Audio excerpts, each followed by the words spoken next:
guys. It's just one dance. Today was homecoming. No, it's not a serious relationship, I swear.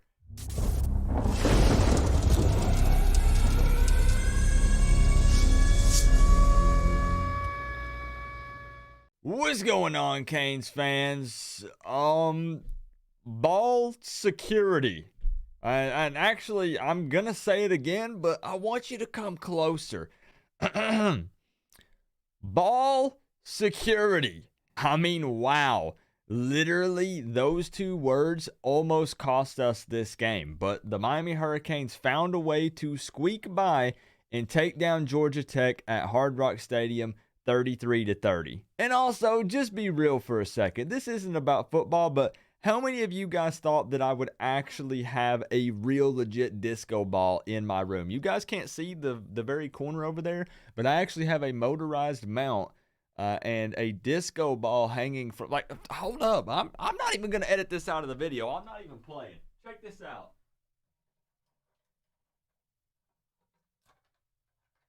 I legit got a whole disco ball hanging up in my room. So yeah, it gets pretty wild and crazy in here sometimes. I like to party. So back to football. I won't lie. The final score to this game did actually kind of surprise me because I expected us to win by at least 2+ touchdowns. When we went up 14-0 in the first quarter, I was like, oh baby, here we go. We came out slinging the football and I was excited. But then I started seeing our defense struggle to cover and contain the middle of the field. And that excitement slowly started to dwindle away, especially after the 3 fumbles.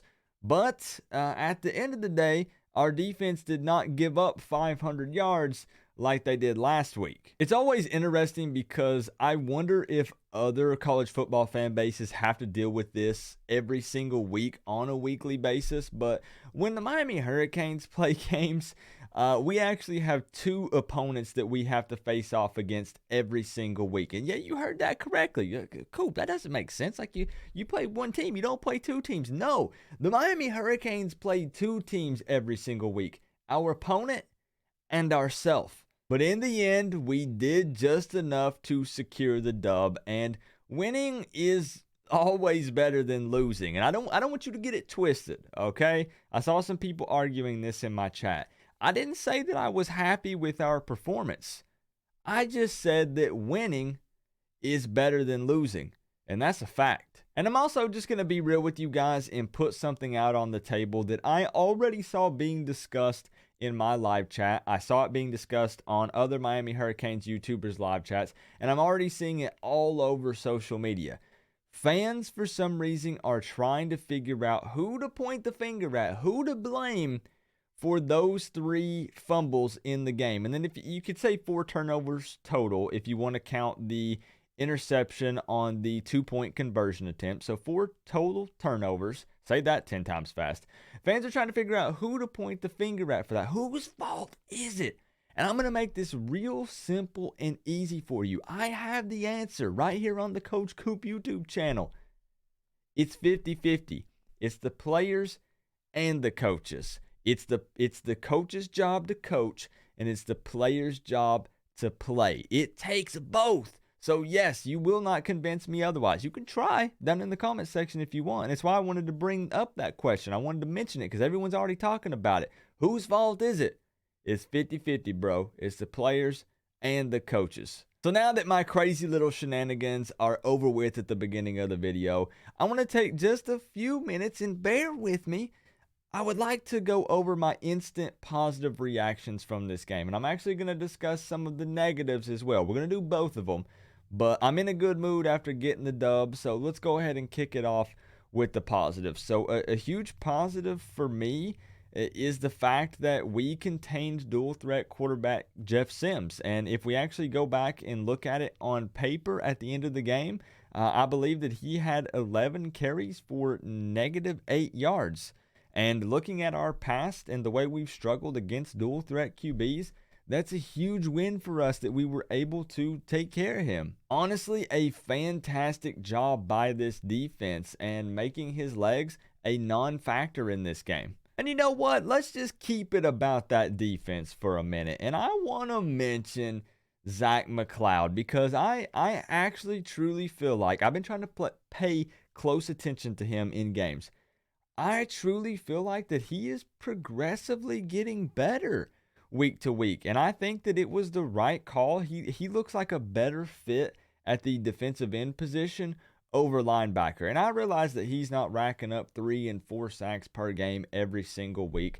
But he's creating a little bit of havoc down there. And I like to see it. And also, can we get a big round of applause for Avonte Williams with his first interception as a Miami Hurricane? I actually want to cue it up on the sound alert. My little soundboard that I have in front of me. Come on. Standing ovation for that. Dude, what a play that was to just go over the top like that and just pick that ball out of there. You love to see it. So moving on to offense. Jalen Knighton, a.k.a. Rooster, had well over 100 rushing yards in this game and 32 carries. And when asked about those 32 carries, because, you know, the dude's not used to really shouldering the load with this Miami Hurricanes offense up to this point, he said, "Give me some more." O-line play has still looked much improved in my opinion, and it helped give Tyler Van Dyke more time to target Charleston Rambo 7 times in this game,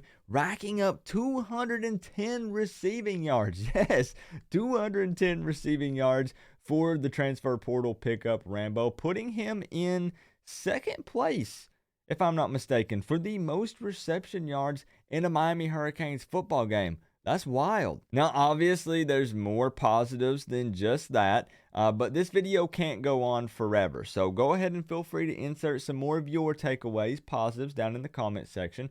But now at this point, I want to move on and just at least mention some of my negative takeaways from the game this afternoon. Obviously, I already mentioned it, but it's worth mentioning ball security once again because I mean it when I say quite literally, it could have and should have cost us this game. And bro, can we talk about what in the world is Rhett Lashley doing on these 3rd and short and 4th and short situations with these runs up the middle out of the freaking shotgun? Like, please, someone in the comment section just help me to understand, because maybe I'm just a little stupid. You know, I don't know. I'm not an offensive coordinator. I'm not a coach. I'm a crazy Canes fan who just loves football, but I'm telling you, I cannot wrap my head around it. I just don't get it. Right now, Knighton is running back number 1, and he only has a 38% success rate on short yardage 3rd downs. So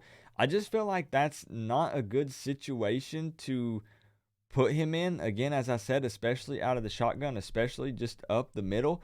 And I feel like that right now we're really truly missing Don Chaney Jr. Like, Cameron Harris is all right as a short yardage back, but again, not very shifty. Don Chaney Jr. is kind of in the middle there, in my opinion. And, you know, we tried it with Cody Brown. We saw literally he just kind of stood up and ran right into contact and got a bunch of nothing. So, bro, I cannot wait to get Don Chaney Jr. back. But at the same time, also, Rhett, I don't know, you're going to have to take those couple of plays you have that you're consistently using on these 3rd and 4th and short and throw them away. Please, burn them. And I know that I mentioned that we contained quarterback Jeff Sims fairly well in this game, and I was impressed by that. But what I was not impressed with was just our overall run defense in this game, especially runs in the middle of the field. It really does show that we're struggling in the linebacker department. And this one is nitpicking, and some Canes fans are gonna snub me and boo me down in the comment section, but I would really like to see TVD hit a few more receivers in stride over the next couple of weeks, because there are a few instances where if he would have done so in this game specifically, I know there was one scenario with Rambo where if he would have hit him in stride, I think it was off the flea flicker, he would have taken it to the house. It would have been a touchdown. Now, I know that TVD has the arm strength, and I know that he has the accuracy, and the O-line is continuing to improve and give him more time. So, like I said, guys, don't throw any shade at me or any hate. I'm not I am nitpicking. I would just like to see him hit a few more of those, and I think that he will do that as he continues to grow as a college football quarterback. But with my positives and negatives out of the way, let's head on over to ESPN.com and take a look at the stats for this matchup, because a few of these are quite interesting. So we already know the final score of the game, 33-30. That puts Miami over 50% at 5-4. Pushes Georgia Tech to 3-6. Bro, there ain't no way Georgia Tech is going bowling this season. They still got Notre Dame and Georgia on their schedule. Both of those are not winnable for them, so it's not gonna happen, bro. So first downs in this game, Miami at 24, Georgia Tech at 15. You know, let's focus on Miami actually for the most part in our performance. 6 of 13 on third down efficiency, so a little less than 50%, but not too terrible, I guess, all things considered. 0-2 on fourth downs. That is terrible, by the way.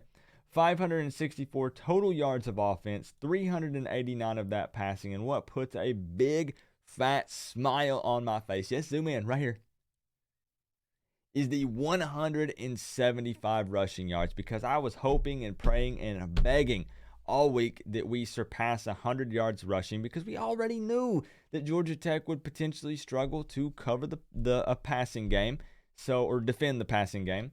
So if we could actually run the ball, it would help our offense out tremendously, and Knighton was able to help us accomplish that. So 175 yards rushing, 3 penalties for 35 yards. That is not bad at all. I don't see a lot of people talking about that. Only 3 penalties. Pretty disciplined game by the Miami Hurricanes, in my opinion. 3 turnovers, though. We already talked about it. That's the 3 fumbles. Bro, that cannot happen. If that happens against Florida State, it could be bad. I don't even want to talk about that right now.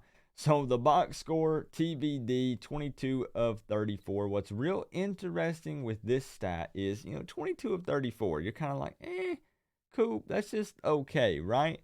But I want you to know that if I'm not mistaken, I tried to count them during the live hangout. I think 7 or 8 of those incompletions were drops. So that would be huge. Don't quote me on that, but if any of you go back and rewatch the game, try to keep an eye on that. I'm pretty sure 7 or 8 of those were drops, so that's kind of tough. 389 yards, 3 touchdowns, 0 picks. We already talked about my man Jalen Knighton, my favorite player on the offense for this Canes team. 32 carries for 162 yards and 1 touchdown. That's just wild, man. Rambo coming through, 7 receptions, 210 yards. We did target Mallory some, 3 for 39. Harley, 3 for 38. Keyshawn, 3 for 35. You could pause this if you really wanted to sit here and look at each individual stat for everybody. Arroyo had the 1 for 19, but he did have the fumble. But, it is what it is. We got the dub at this point. Just got to clean it up. Avonte with the pick. And Borregales did miss the 40-yard field goal, and I want to talk about that for a second. We don't have defensive stats loaded up here yet, so unfortunately, I can't talk about them super in-depth in this video because I don't have them in front of me. This is a quick initial reaction immediately after the game, so it just happened like 20 minutes ago. I'm seeing a lot of shade being thrown at Borregales saying, Andy's not his brother. It's definitely not Jose, and I can't believe he missed the field goal against Virginia. He's missed a few others, and he missed this 40-yarder in this game, and yada yada, and this and that. Bro, keep in mind, number one, no, he's not his brother. But also keep in mind that the dude is a freshman, and I like what I'm saying. We're seeing this kind of leg strength out of a freshman, guys. And we got people in here complaining when he misses a 40-yarder, and he misses one that was big against Virginia, yes, but there was a lot riding on that kick, the pressure, bro, and you're putting a freshman in that situation. So I'm not making excuses for the dude. This is what you train to do all day, every day. You eat, sleep, breathe, kicking. But I'm just saying, I don't think that we can really throw shade at this dude because some of you have forgotten about some of our past kickers, I think. I really, truly think you have, and you don't realize what we have with Borregales, and I'm going to stand up in the paint and defend that dude because I think he's going to be a great kicker for us over the years. So, hey, guys, that's going to be it for me. Keep an eye out. I'll go ahead and show you guys the thumbnail on this video, too, for those of you who made it to the end. Most of you have probably already seen it. But the FSU diss track, that's right. It's FSU week, baby. I'm dropping a Florida State diss track on Sunday, November 7th. So depending on when you're watching this, either tomorrow or today or in the past, it just depends. The We Own Doak, I'm super pumped about it. I'm trying to get the FSU fans all riled up. Bro, it don't matter if we're undefeated or we've lost every game. I will talk mad trash FSU week, guaranteed. I love it, and I hope that FSU fans come in here and can jaw with us and go back and forth. I think it's going to be a lot of fun. But man, I am just happy that we got the dub. It wasn't pretty. It was quite ugly, as a matter of fact. And overall, I'm not impressed or happy with our overall performance. But I'll always take winning over losing any day. And the youth movement continues. And I'm excited to see where these young guys can take this team, with or without the man you see standing over in the corner of the room. We're going to continue those conversations over the coming weeks as well. So remember though, guys, we're all one big happy college football family, but at the end of the day, I got to say, it's always better when you get to rep the U. You guys enjoy the rest of your weekend and watching college football games. Coach Coop, peace out.